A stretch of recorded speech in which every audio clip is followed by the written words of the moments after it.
Merhaba çocuklar, benim adım Rejin. Ben Türkçe öğretmenim. Fuzuli İlkokul Okulu'nda ders veriyorum. Şimdi sizinle 5.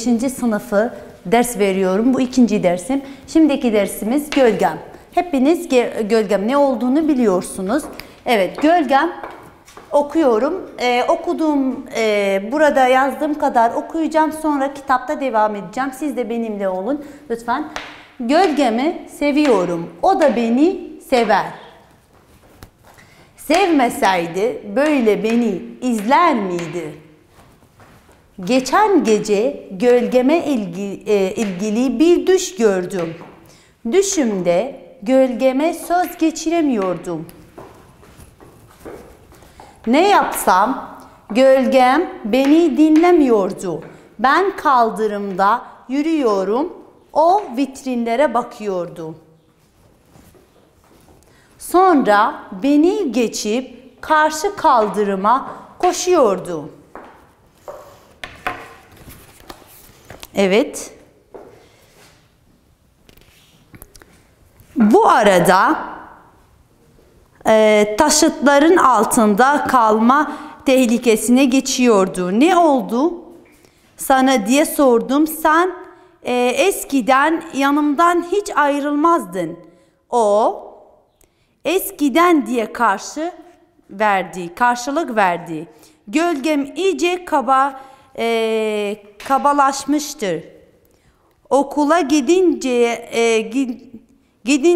dek aklınıza gelmeyecek yaramazlıklar yaptı.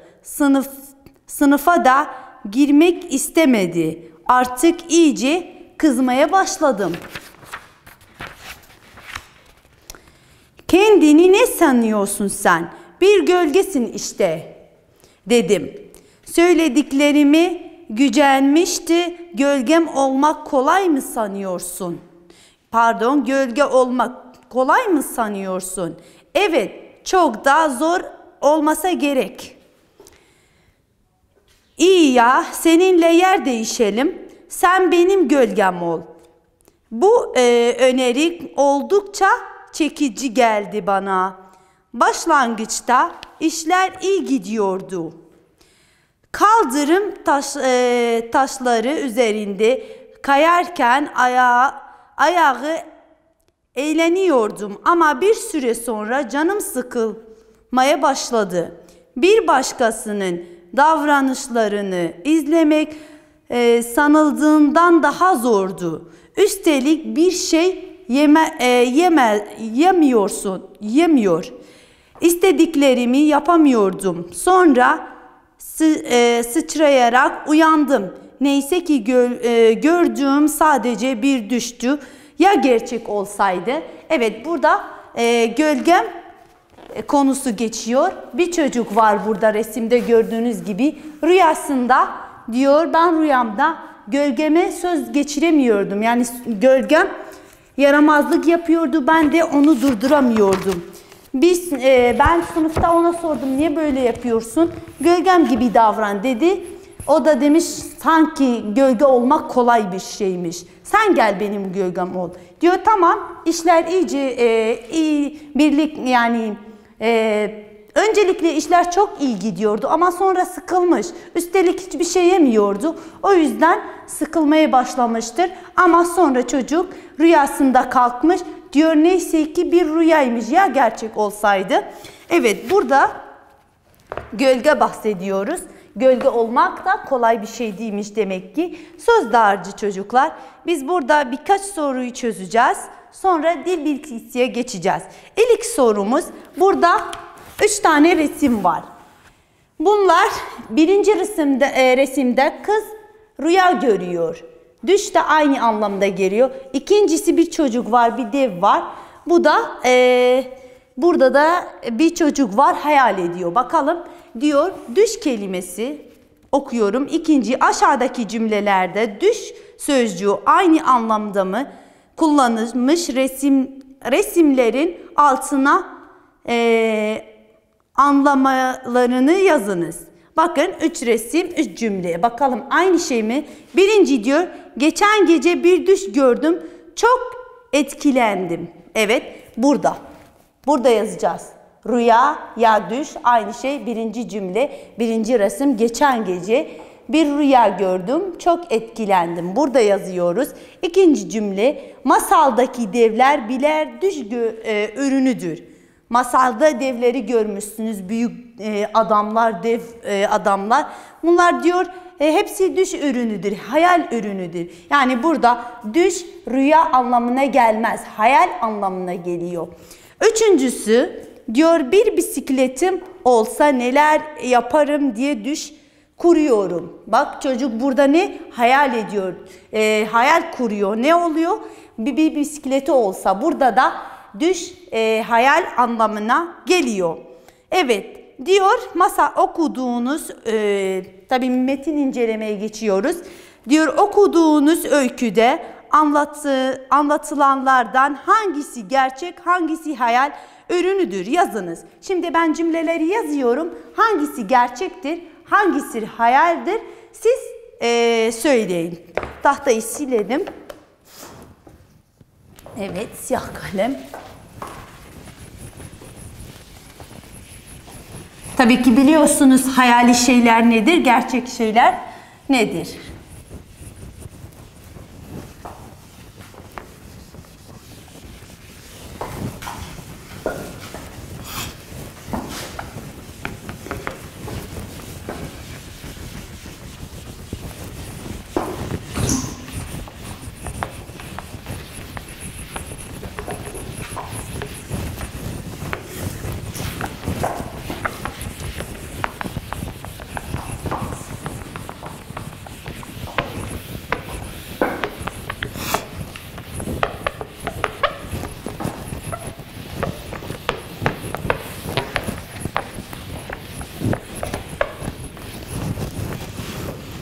Evet, şimdi geliyoruz.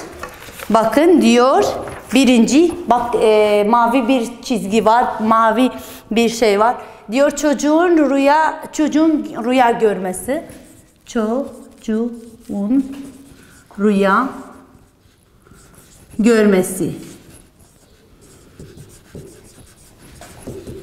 Çocuklar çocuğun rüya görmesi. Hayali bir şey mi, gerçek bir şey mi? Evet, bekliyorum. Gerçek bir şeydir. Yani hayal gücünde değil. Hepimiz rüya görebiliriz. Yani gerçektir. Gerçek üründür. Evet, ikincisi diyor gölgenin yaramazlık yapması. Gölgenin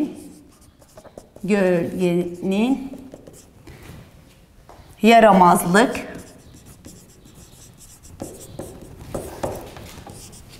yapması. Çocuklar hiç gölge yaramazlık yapar mı? Hayır. Gölge yaramaz değil. Ne yaparsak biz o bizi taklit ediyor. O yüzden hayali bir üründür. Nedir? Hayali bir ürün. Şimdi üçüncüye geçiyoruz. Evet, üçüncü. Diyor çocuğun uyanması. Çocuğun uyanması. Çocuklar çocuğun uyanması gerçek mi, hayali mi? Evet, bildiniz. Gerçektir. Gerçek ürün. Çocuk uyanabiliyor rüyasından ya da uykusundan. Bu da gerçek bir üründür. Evet, bunları çözdük. Şimdi geçiyoruz diğer sayfaya. Evet, çocuklar hatırlarsanız ben önceki ders yüklem ve özne ve yüklem size ders verdim. Bakalım hatırlıyor musunuz? Yüklem ve özne. Özne ya yüklem. Şimdi cümle ögeleri siz açıkladığım gibi iki temel ögemiz var. Yüklem ve özne. Şimdi ben cümleyi yazıyorum. Bakalım siz bilir misiniz? Hangisi yüklem, hangisi özne? Evet, burada yazmış. çocuklar bize geldiler. Ben kaldırımda yürüyordum. Ben kaldırımda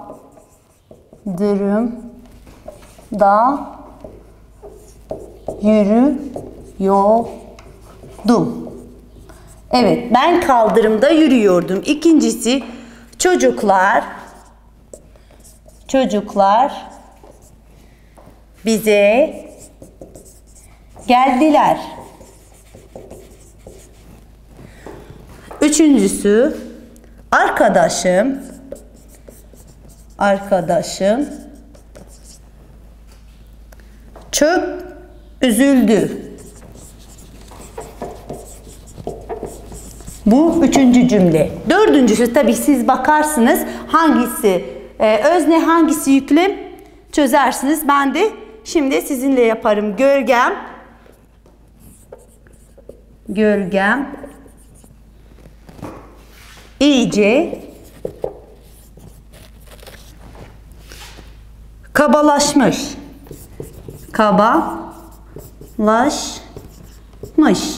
Evet. Yan tarafta öznesi yüklemi. Bak ben de yazıyorum. Öznesi. Boşluk. Yüklemi. Aynen. İkincisi öznesi. Boşluk yapıyoruz. Yüklemi. Bir boşluk. Üçüncüsü öznesi. Bir boşluk. Yüklemi.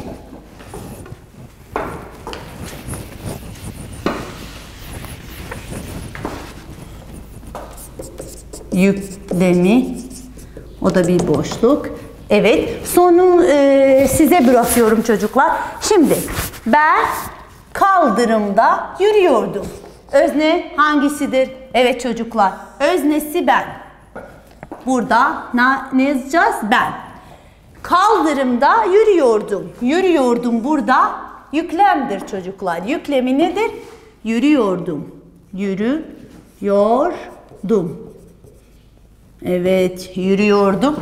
İkincisi, çocuklar bize geldiler. Çocuklar bize geldiler. Öznesi hangisi çocuklar? Evet, bekliyorum. Evet, çocuklardır.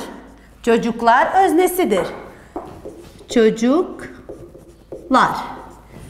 Evet, şimdi yükleme geliyoruz. Hangisi yüklem? Evet, budur. Geldiler. Yüklemi geldiler. Çok kolay. Dediğimiz gibi özne kişidir ya da addır. Yüklem iştir. Her zaman iş oluyor. Arkadaşım çok üzüldü. Evet.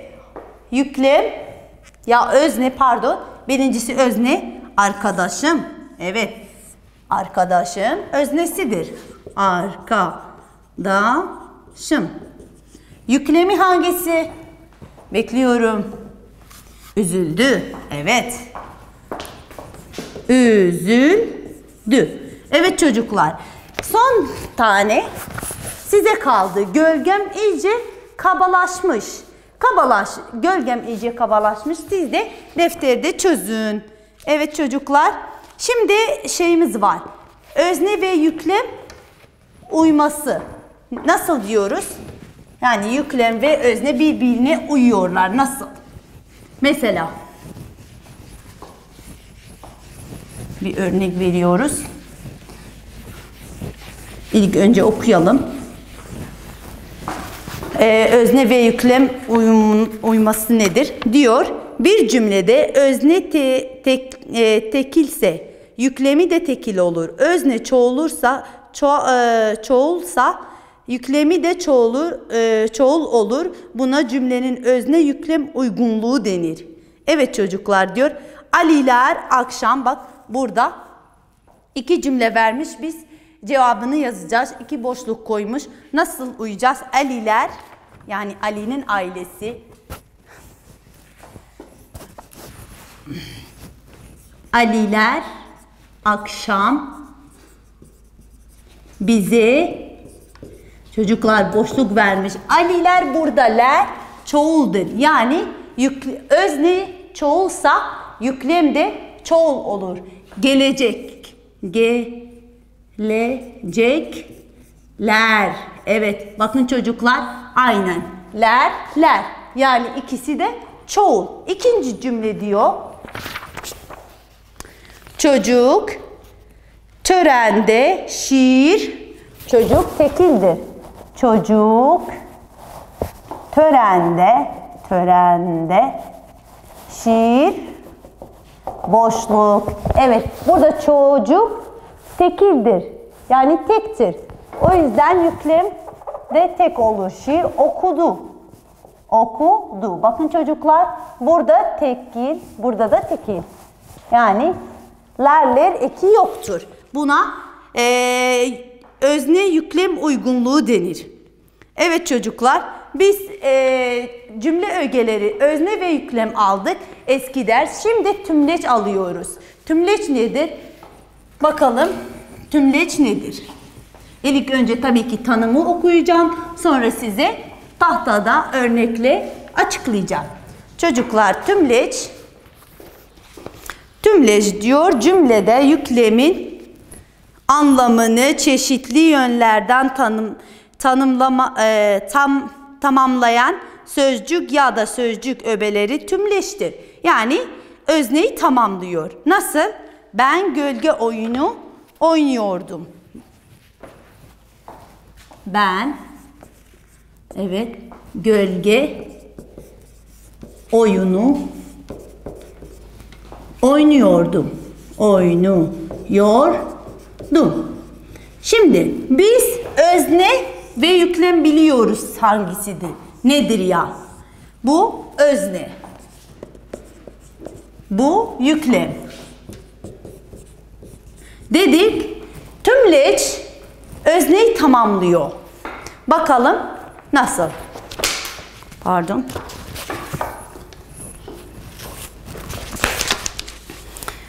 Evet tümleç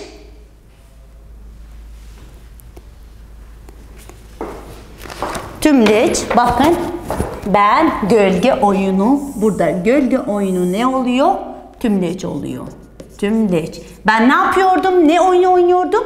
Gölge oyunu oynuyordum. Yani burada gölge oyunu özneyi tamamlıyor. Evet gölge oyunu oynuyordum. İkincisi bakalım nedir? Evet.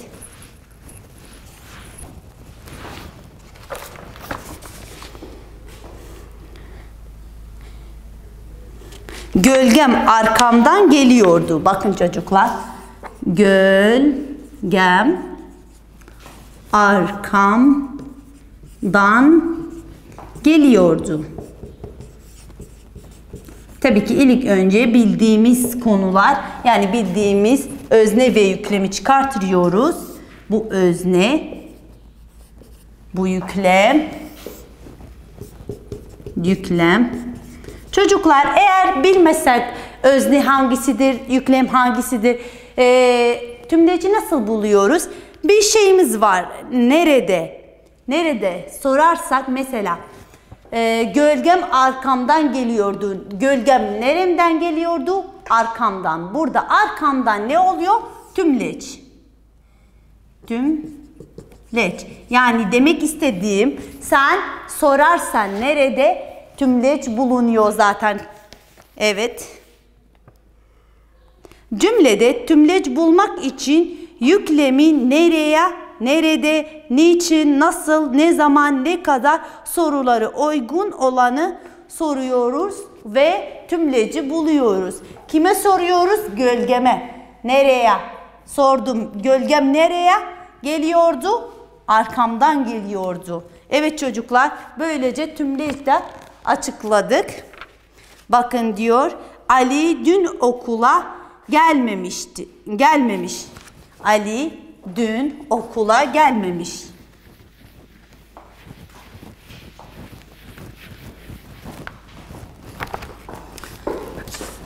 Ali dün okula gelmemiş. Miş. Evet çocuklar. Ali burada özne. Ali özne. Evet. Dün okula gelmemiş. Burada gelmemiş nedir? Hepimiz biliyoruz. Yüklem. Yüklem. Evet. Geri kalan bu. Dün okula ne zaman? Dün okula nereye gelmemiş? Okula gelmemiş. Dediğimiz gibi Ali'ye soruyoruz. Ali nereye gelmemiş? Okula ne zaman? Dün ve tümleç bulundu. Tümleç. Evet çocuklar. Nereye? Okula. Ne zaman? Dün. Evet çocuklar. Bugünkü dersimiz sona erdik. İnşallah dersimden faydalanırsınız. Görüşürüz.